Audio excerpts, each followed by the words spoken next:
Hello, welcome back to the channel. I have a visual representation that I made a few months ago, and I've always been curious on the topic of narcissism.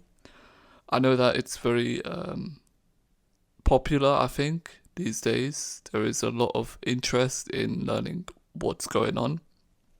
Personally, in my life, I realized that my mum was probably a narcissist.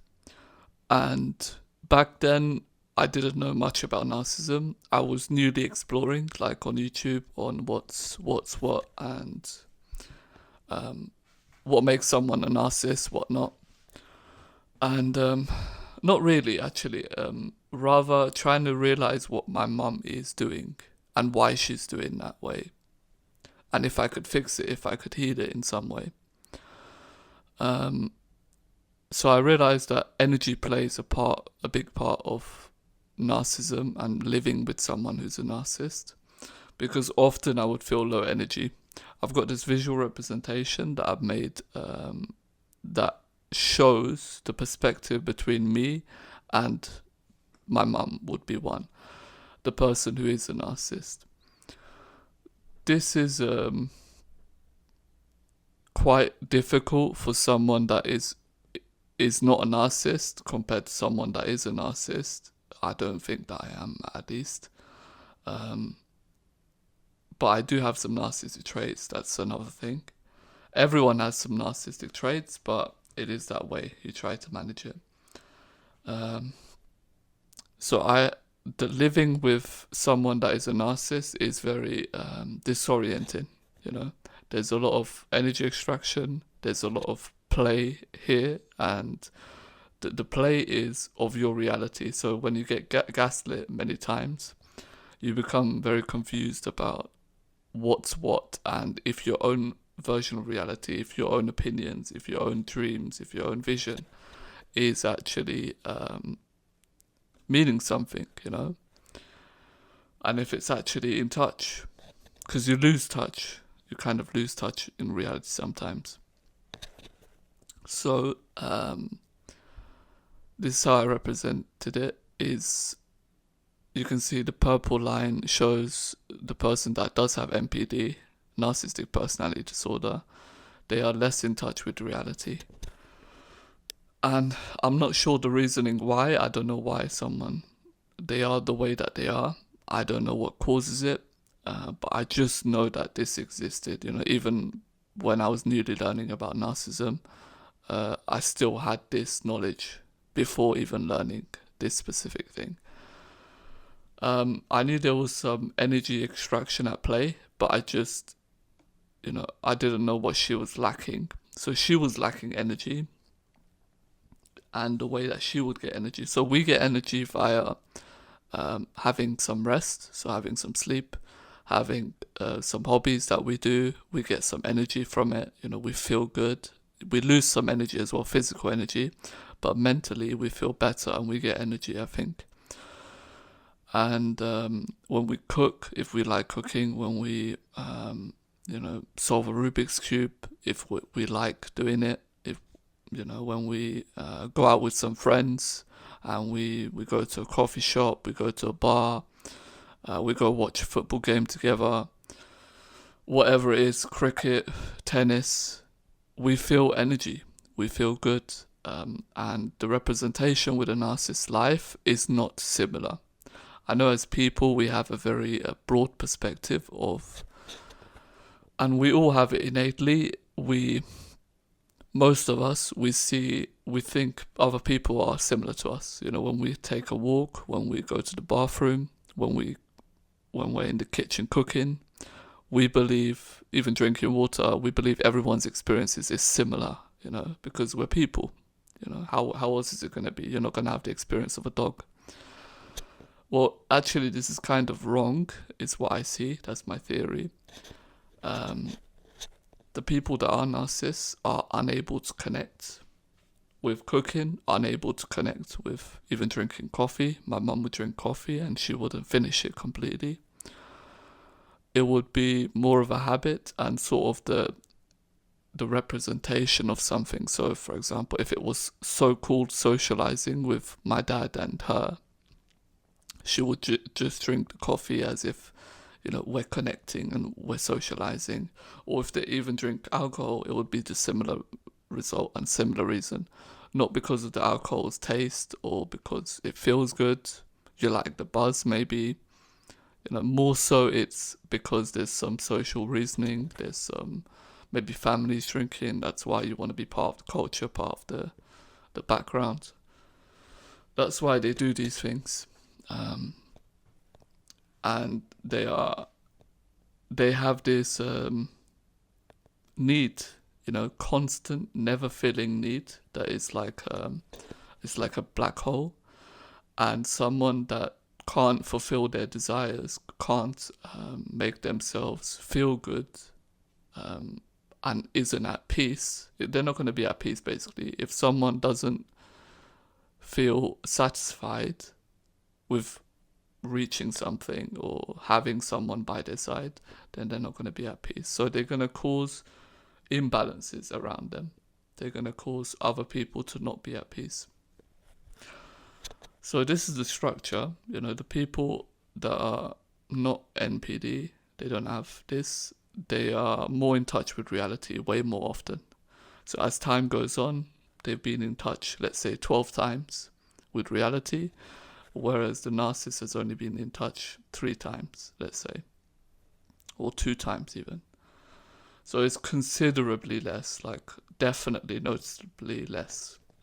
And the way that they do become in touch with reality, more often than not, probably most of the time, almost all the time, is reality just brings them down. It just forces them down. They try to, if they're doing business, they'll say, I'm going to become the best businessman. There's no limit. Everyone can do this. It's all about the mindset. You can do anything. You can, I'm going to be a trillionaire. They're not really focused on the business, rather they're focused on the results. So also a common tendency, but they're constantly chasing ridiculous things. So that's their fantasies and their desires. That's what it goes into the category. And reality just sort of grounds them eventually, or even fast, and they just don't get out of that loop. It's almost like a loop. It's very strange. So if there was to be a fix to this, it would probably try to get them out of the loop, and I don't know how that would be. It would come from maybe lifestyle changes that would force them out of the loop. That would be one way. But because of neuroplasticity and like the person not being able to evolve much after, I think the age, 25, 28 or something, I don't know how effective that would be. So I leave that to the experts. Obviously this is just some theory and some visual representation I'm just making and giving. So as time goes on, you can see how a person that doesn't have narcissism, they get affected by it and they become disoriented by the lifestyle that the narcissist wants to live, rather than being present in the moment. So often the person that is not a narcissist will get some really shady advice. Shady advice, very, very personalized, very agenda-filled advice, rather than logical or something that is part of reality that shows, look, this is the statistics, and this is how you can do something, this is how you can get a job, this is how you can get married, this is if you want to get married, this is the most high likelihood of success, and if you want a proper friend, you will probably find them in this kind of locations. They don't do that. They just do whatever that feels good or whatever that they want to do. So that ties into immaturity. They got this, I think maybe I'm guessing, from the knowledge that I've acquired. I think, God knows, probably like 20,000 hours of knowledge acquired from this. So that's why I'm speaking about it. It's very, very important and personal to me as well. So that's why I'm so invested for this few years into this. I think maybe 5 years now of constant learning. Immaturity is a big thing in this, There is, most, if not all, are immature. They can't regulate their emotions. They can't, they operate a lot in impulsivity, and it creates a lot of chaos in life when even there is no chaos. There's just, peace and harmony. They just create chaos, imbalances, let's call it. And so NPD often avoids reality, I'm reading off this, until reality even inevitably pulls them back in. Yeah. So it's almost like gravity, an energy that is baseline, that is reality, pulls everything else that is delusional in, basically. That's kind of a law that, I guess, if there is a God, created. Yeah. They have abandoned themselves and they want others to do the same. This is what I think also. They rely on people that live because they don't live themselves. Living essentially is being part of reality, connecting with reality, connecting with people, with objects, with animals, living or not living. With problems, even connecting with, you got a Rubik's Cube, that's like a simple artistic complex problem. When you first learn it, after you learn it, it's not a challenge really, unless you want to be fast. And the whole process of learning it's an art form. It's, if you connect with it, if you kind of love it, but love and hate relationship, it's like you're connecting with solving a Rubik's Cube and learning how to solve it. They are usually unable to do for some reason. I don't know reason why, but they are less connective with, they have less connectivity with the things around them, like that. And that is, that's pretty much it. It's pretty sad. It's pretty sad when you look overall at it, because this person can't live. Essentially, living is that, connecting is living. And essentially, they can't do that. So, I don't know. It wouldn't be very wrong to say that this is sort of anti-human, anti-humanity. It is kind of, because it wants imbalance. It wants destruction. It wants things that are not part of reality. Very, very strange that, I would think God has allowed someone into this world that wants to push back from reality. Yeah. Don't know what the purpose of that is, but that would be one of the questions in my head. That would be questioning, why do narcissists exist? And why would they push back against reality? Why is that maybe a good thing,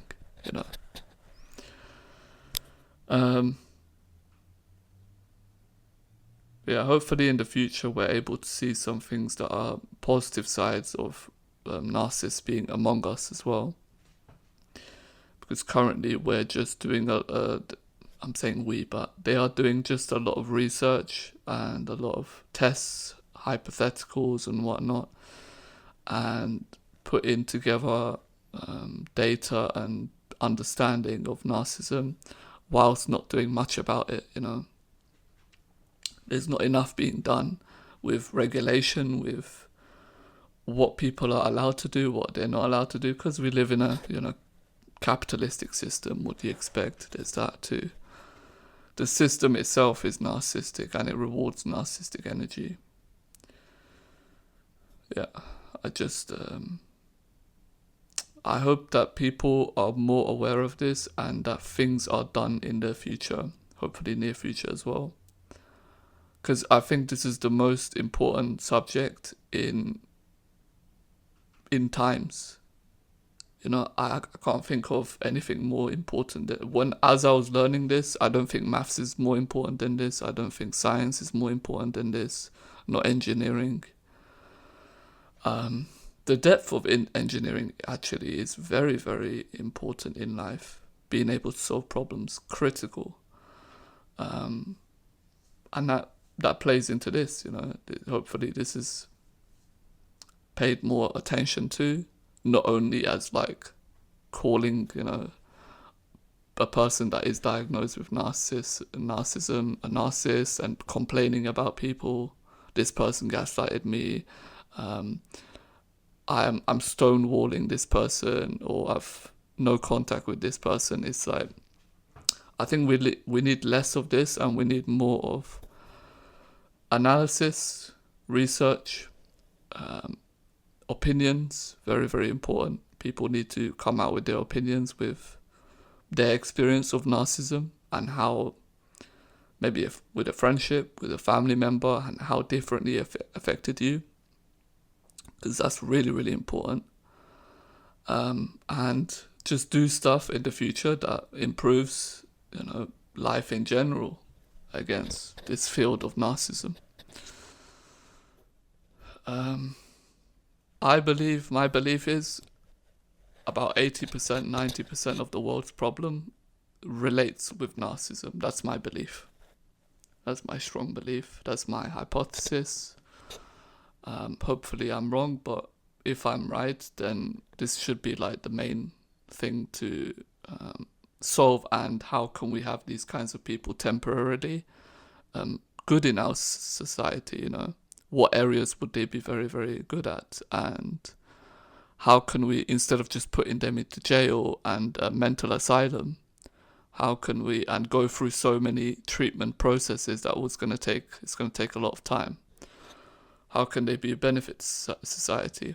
That's what we need to think about. Thanks for watching this video, though. I appreciate the few people that are, watching this video whole way through. Definitely don't watch if you're just trying to support and you don't really have much interest. That's perfectly fine. But thank you for, in general, and hopefully this meant something to you. And I'll see you in the next. Thanks for watching.